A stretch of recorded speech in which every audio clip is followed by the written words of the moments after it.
नमस्कार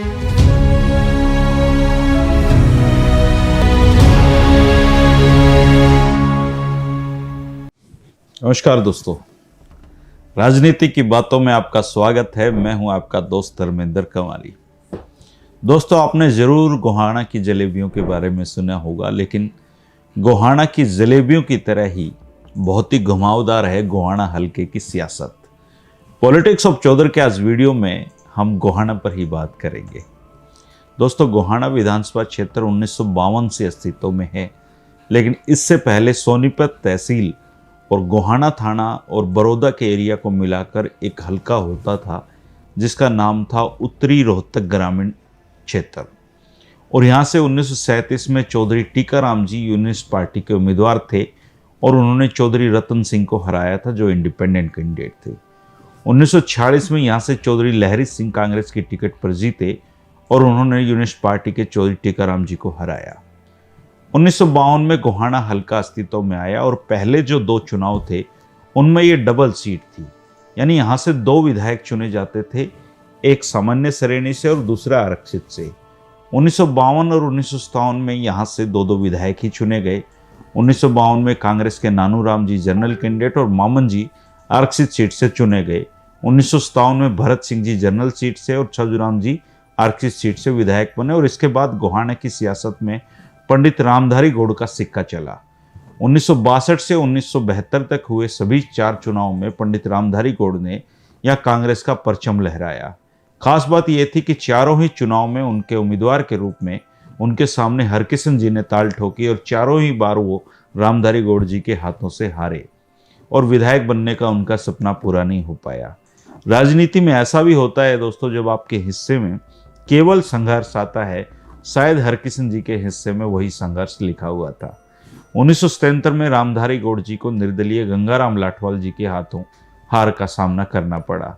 इस चुनाव में गौड़ साहब जनता पार्टी के प्रत्याशी थे और अपने जीवन का पहला चुनाव लड़ रहे कांग्रेस प्रत्याशी धर्मपाल मलिक तीसरे स्थान पर रहे थे और अपनी जमानत भी नहीं बचा पाए थे। 1982 में रामधारी जी फिर से कांग्रेस की टिकट पर चुनावी मैदान में उतरे, लेकिन इस बार लोकदल के किताब सिंह मलिक ने उनको मात दे दी। 1987 में लोकदल के किशन सिंह सांगवान ने कांग्रेस के रतिराम जी को पराजित किया और 1991 में रामधारी गौड़ और किताब सिंह मलिक में फिर से आमना सामना हुआ और इस बार निर्दलीय चुनाव लड़ रहे किताब सिंह ने गौड़ साहब को फिर से धूल चटा दी।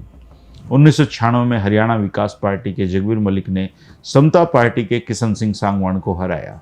2000 में इनेलो सुप्रीमो ने जाट प्रत्याशी की बजाय सैनी समुदाय के डॉक्टर राम कुमार को अपना उम्मीदवार बनाया और इस प्रयोग में इनेलो हविपा के जगबीर सिंह मलिक को पटकनी देने में सफल हो गई। 2005 का साल कांग्रेस के लिए शुभ सिद्ध हुआ क्योंकि 1972 के बाद कांग्रेस यहाँ से चुनाव जीती और कांग्रेस प्रत्याशी धर्मपाल मलिक ने इनेलो के प्रेम सिंह को पराजित किया।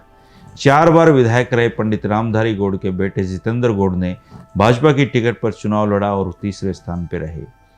2008 में गोहाना में उपचुनाव कराना पड़ा क्योंकि धर्मपाल मलिक कांग्रेस छोड़कर कुलदीप बिश्नोई की हरियाणा जनहित कांग्रेस में शामिल हो गए थे।